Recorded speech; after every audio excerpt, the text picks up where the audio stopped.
Hi guys. So, even though it's been more than a month since the Barbie movie premiered, it's safe to say that the hype hasn't really died down, right? People are still very much talking about Barbie. We're getting all kinds of collaborations and brand tie-ins. The movie is getting an IMAX run next month. Oh, and Barbie was named the highest grossing global release in the entire history of Warner Bros. Studio. That's pretty significant too. All of this to say that Barbie is obviously quite popular right now. I honestly think she's entered a period of goodwill that she hasn't seen for quite some time now. Because believe it or not, there was a pretty long stretch of time where the general public didn't really like Barbie. In fact, they were pretty mad at her. Sales were plummeting. She was being lambasted as a poor role model. Mattel was in flames. And at the end of it all rose a savior.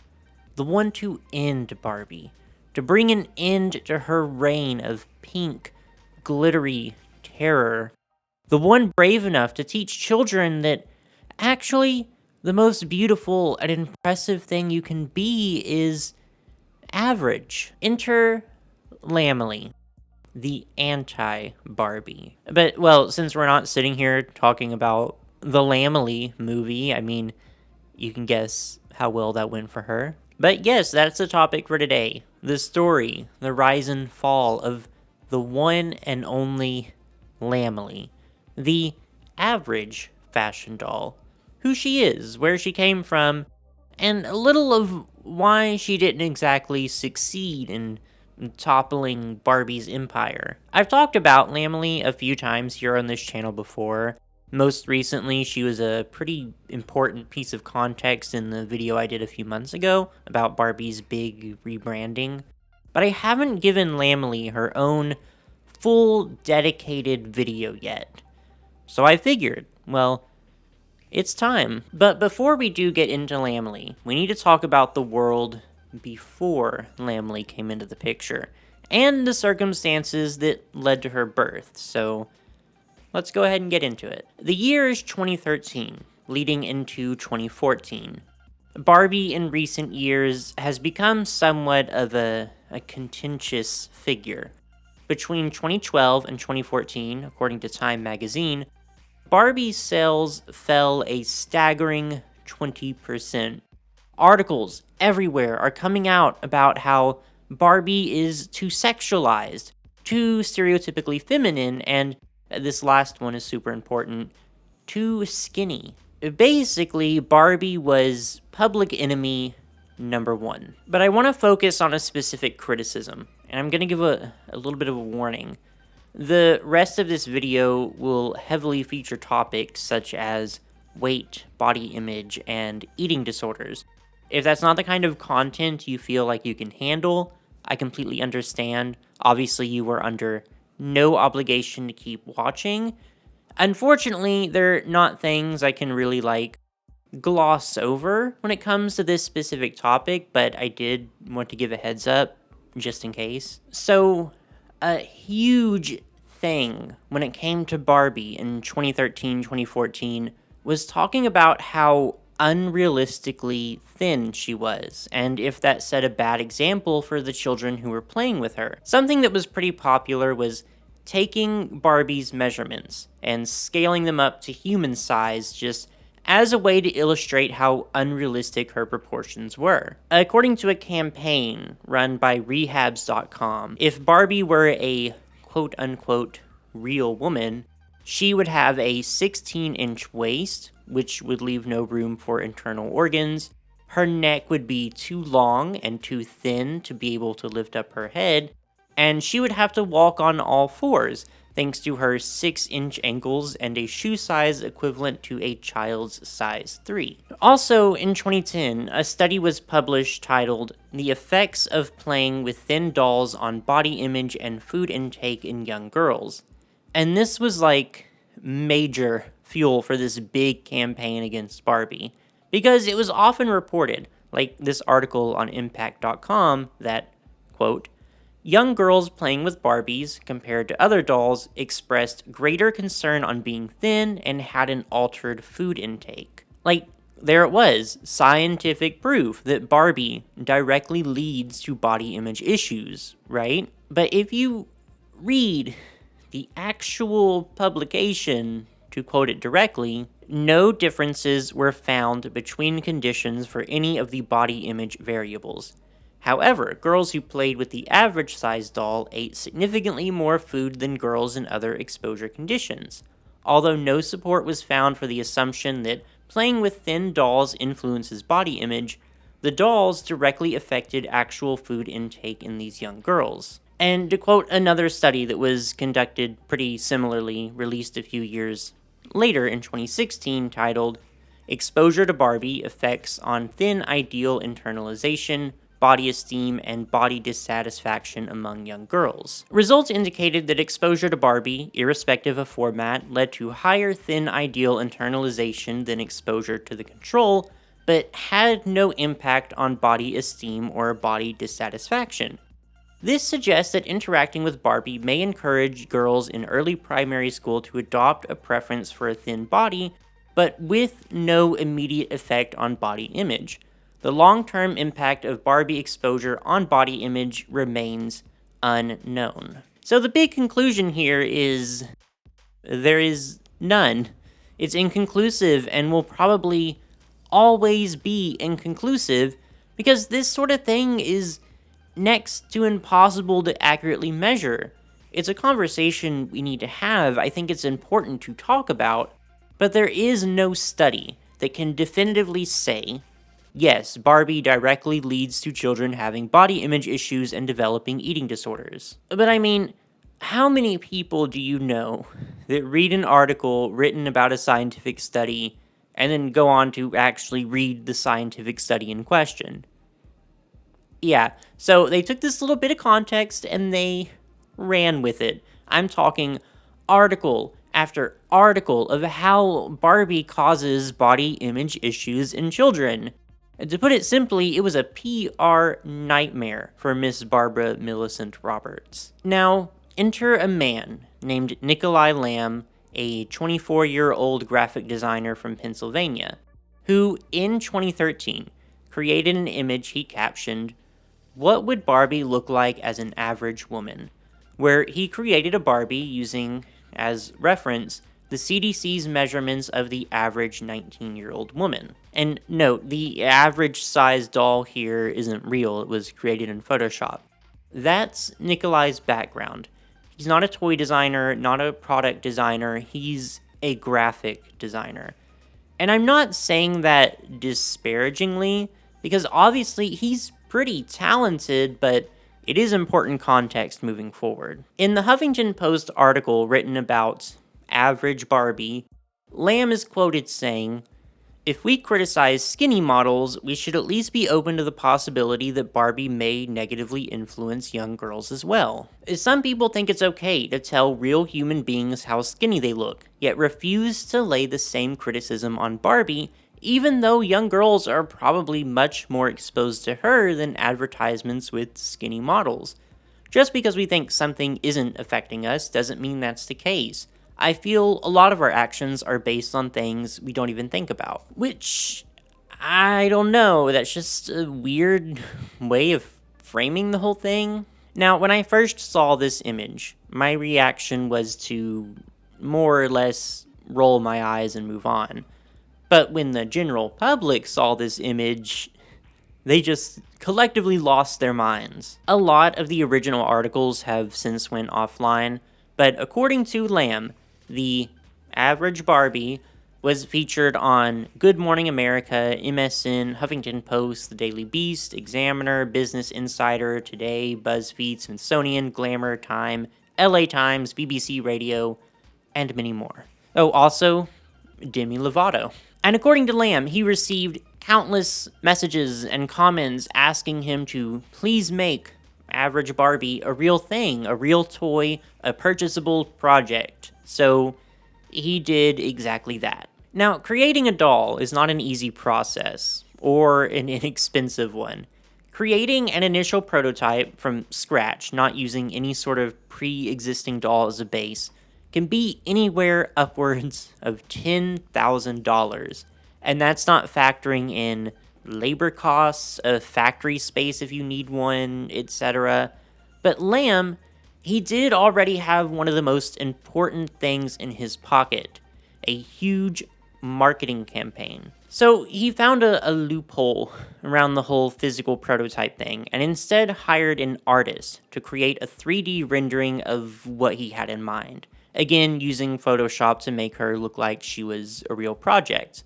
Of course, he couldn't make her look like Barbie, or actually name her Average Barbie, or anything like that. So he tweaked her appearance to be more original, and decided on the name Lammily, as in named after himself. The original name he had in mind was just Jen, but that was already trademarked. I honestly don't know which is worse. Anyways, crowdfunding time. Lammily's campaign launched in March of 2014.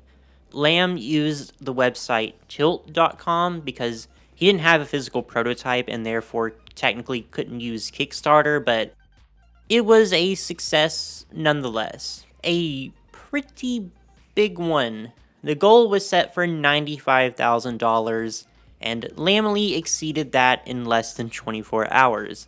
When the campaign ended in 30 days, it accrued more than $500,000. $500,000 doll hairs. Lammily's marketing hinged basically fully on Barbie. She wasn't just average Barbie anymore. She was the anti-Barbie, where Barbie was blonde, glamorous, and a larger-than-life figure with tons of careers and talents. Lammily was average. That was the whole point, hence the slogan, Average is beautiful. And I think that's my first big criticism of Lammily. She had no identity of her own. There wasn't a single article about Lammily that didn't also take the time to belittle Barbie. To quote a 2014 CNN article titled, "Move over Barbie, make room for average Lammily doll," the doll, with its wide hips, thick legs, and rounded rump, goes against the concept of the perfect figure. Which is another thing. For a doll that's supposed to promote a healthy body image, there's a lot of attention placed on her body, her perfectly average body. With Barbie, yeah, she's skinny, we know that, but nothing about her marketing or her commercials call attention to her body. Lammily, I mean, that's all anyone can talk about. She's not Barbie, she has an average, attainable figure, she dresses sensibly, she doesn't wear makeup. Lammily promotes a healthy lifestyle. She is fit and strong. She has style and wears minimal makeup. Okay, but who is she? How is she fun? How does she appeal to kids? What makes her more fun or more engaging than Barbie? Why are we not focusing on these questions? In November of 2014, right ahead of Lammily's full release, Lamb released a promotional video. Second graders react to Lammily and other fashion dolls, where he gives children a Lammily doll and they answer questions and compliment her. She looks like my sister, her hair is so soft, she's so pretty. Which would have been enough, like that's good enough marketing right there.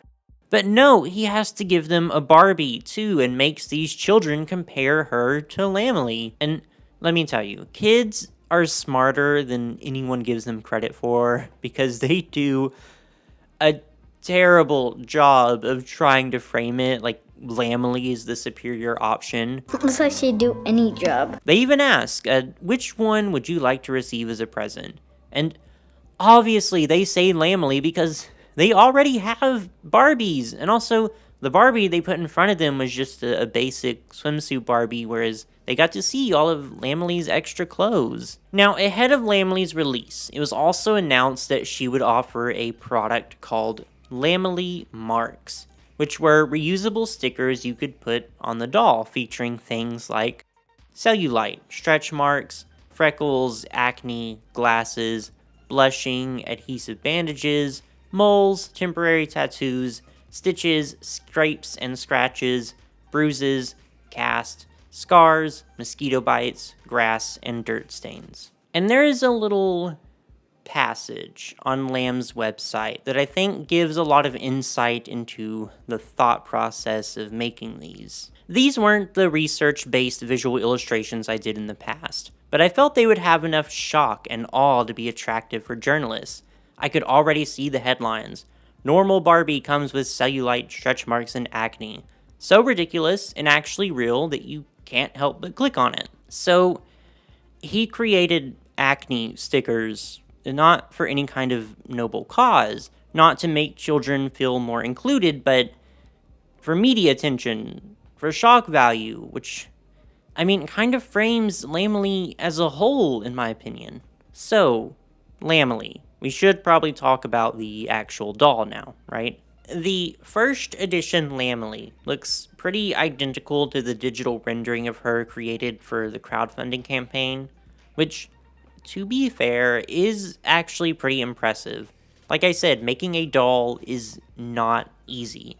So at the very least, Lammily gave, pretty much exactly what she was advertised to give. At launch, Lammily was sold for $25. She came dressed in a denim button-up shirt, denim shorts, and white sneakers. She has the standard 5 points of articulation at the shoulders, hips, and neck, along with articulation also at the wrists and ankles. Something pretty unusual about Lammily, though, is that both her elbows and her knees are click-jointed. If you don't know what that means, it's the same kind of articulation that was pretty standard in Barbie's legs for a while. The limbs are made out of a soft, rubbery sort of plastic, and they have a mechanism on the inside that clicks into 3 different places. So her elbows and knees can bend, just not a whole lot. She didn't come with any extra accessories, but her website featured a plethora of exciting clothing options for you to purchase at an additional cost. Everything is out of stock now, but looking at some of the clothes released early on, just to give you an idea. Williamsburg Night Out. Just gorgeous. Love the zebra and camouflage pants. A very chic Lammily. Celebrating Denmark. Not a lot of dolls are brave enough to release outfits that are appropriate for the funeral of a distant family member, but Lammily, she does it all. Exploring Rio. Now this, peak Pentecostal couture. I grew up in the church, I'm allowed to make this joke. Rocking London. Okay, this one's actually pretty cute. You win this one, Lammily. She's still not that girl, but she ate this one thing. By the way, these are all names of cities because the original Lammily doll is referred to officially as Traveler. And her thing is that she likes traveling. But anyways, the point I'm trying to make is that Lammily's wardrobe is more of the same philosophy.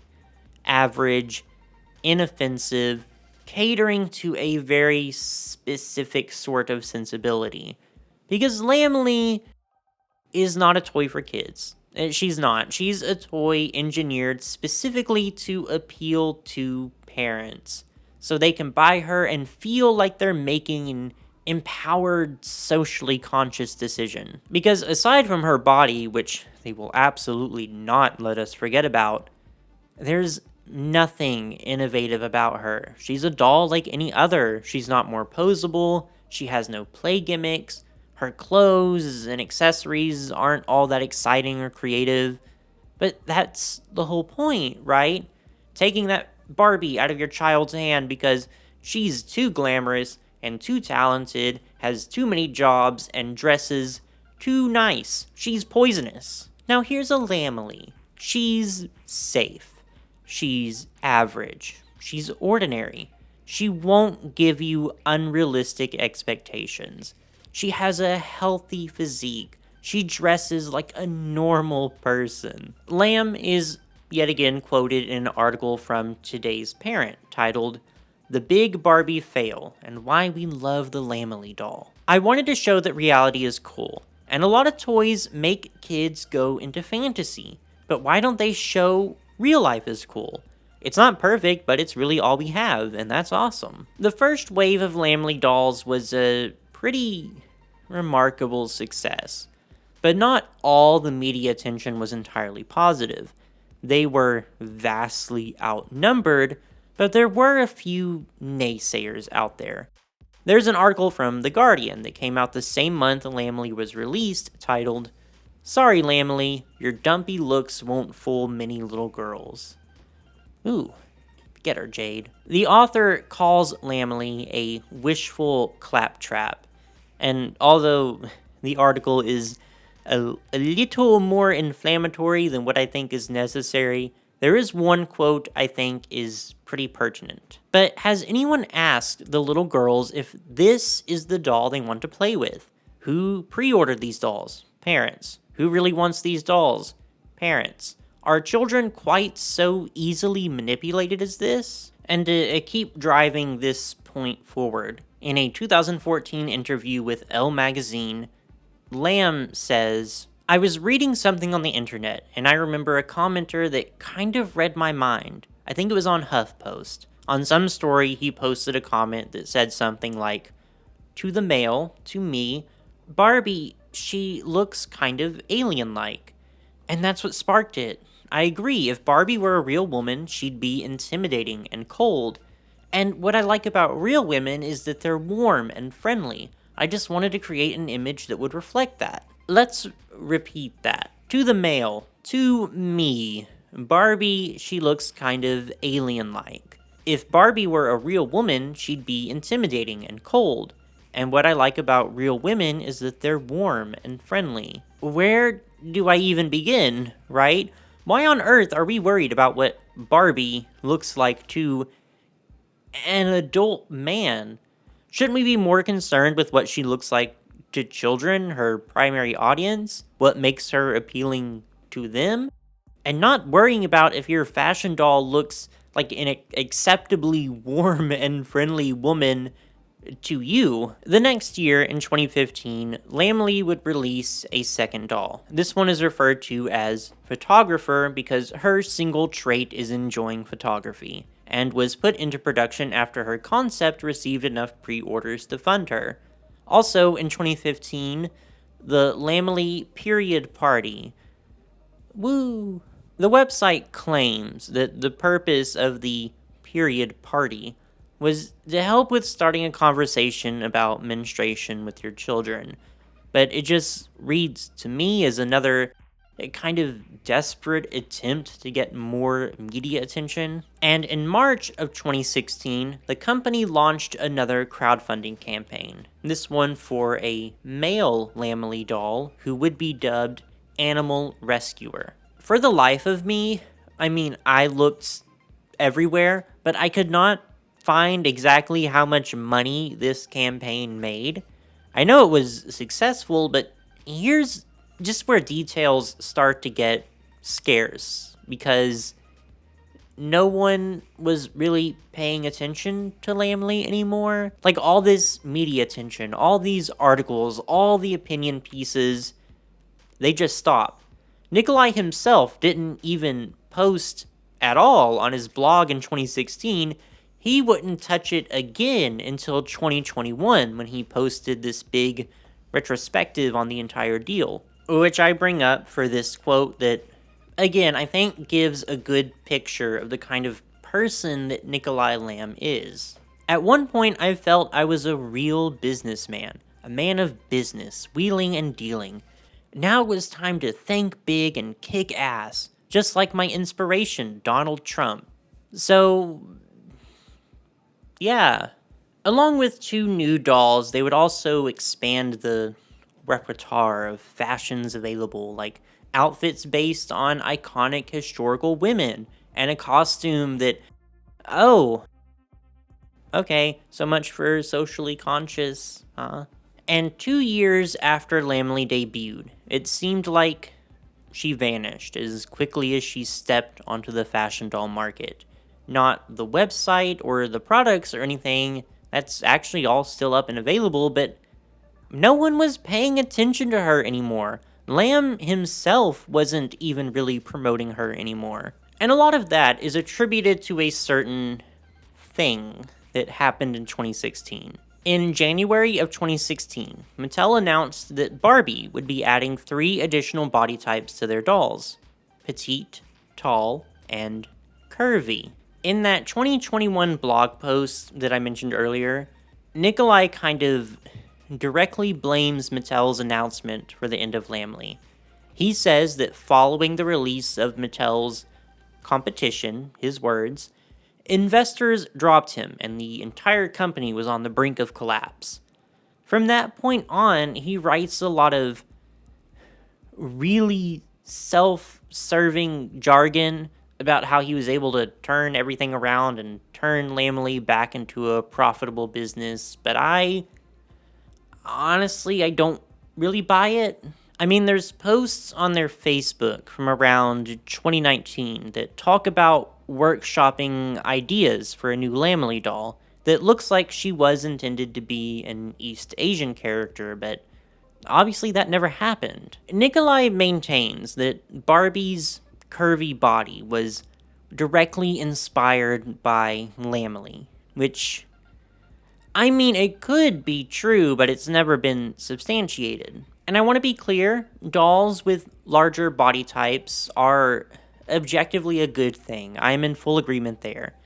And, like, anyone who has this mindset isn't going to think that there can only be one doll with a larger body. Like, it's best to have many of them, right?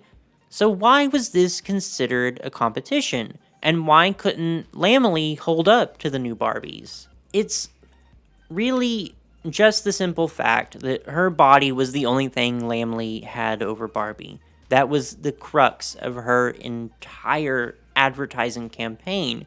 She did not develop any kind of presence that wasn't average Barbie, normal Barbie, anti-Barbie. And now that Barbie has a curvy body type option, she can't be any of that anymore. She's just Lammily. And what does she have to offer? Acne and pads? I mean, I guess. But there was just never any effort put into establishing Lammily as her own product, her own brand, her own identity, because it shouldn't have taken one announcement from Mattel to effectively kill your entire company. And reading Nikolai Lamb's own words about Lammily, it's abundantly clear to me that this wasn't any kind of passion project for him.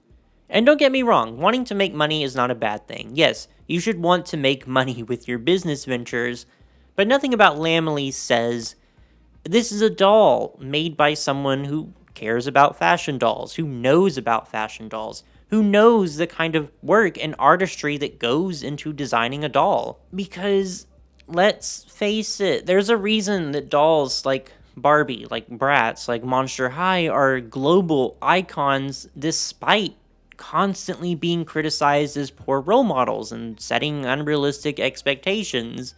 Because this should not even be like a hot take, but fun and imagination are an important part of making a toy. And the whole time, Lammily was doing exactly what everyone was criticizing Barbie for. And I'm not saying Barbie is exempt from criticism, I've given her plenty of it.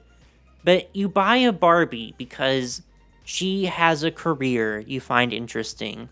She comes with a gimmick that seems fun, a dog that walks, or she can do gymnastics. She has a cool outfit.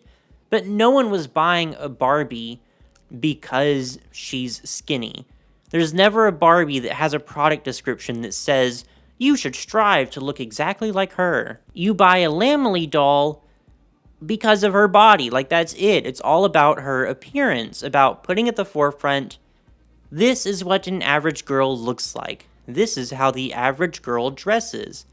I mean, she has a hobby, I guess, but there's no articles written about how much Lammily loves exploring the world. There are, however, plenty that talk all about her 32-inch bust, 31-inch waist, and 32-inch hips. So, nowadays, the body types of fashion dolls is still a pretty hot topic. We're definitely starting to see more variety than what we got a decade ago, and whether or not you attribute that to Lammily is up to you. But I personally find it hard to say that Lammily had any sort of huge lasting impact on the fashion doll market, because to be honest, conversations about Barbie's body and fashion doll bodies in general were happening before Lammily. They continued to happen after Lammily, and they'll probably keep happening the more the market shifts and changes. She's not even really the first doll to do this sort of thing. In 1991, there was the Happy to Be Me doll, which is exactly the same thing Lammily was. It even had like the same comparison to Barbie's body on the box. Is Lammily an interesting part of doll history and a really good microcosm of the state of fashion dolls in the mid 2010s?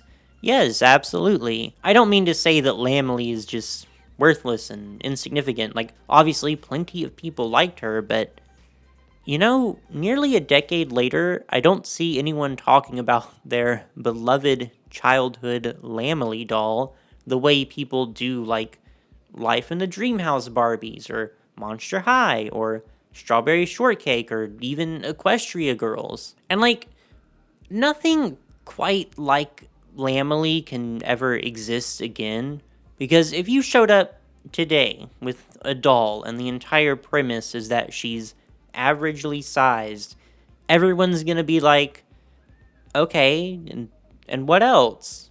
So she's definitely a relic of her time. So if you ever come into $500,000 and the chance to create your own dolls, she's an example of probably what not to do if you want a sustainable and beloved brand that lasts a long time. As for Lamb himself, he launched a new product called Teleplay around 2019. It's something, a green screen, I guess, but it doesn't seem like it panned out too well. And at some point around 2021, he more or less vanished off the internet entirely.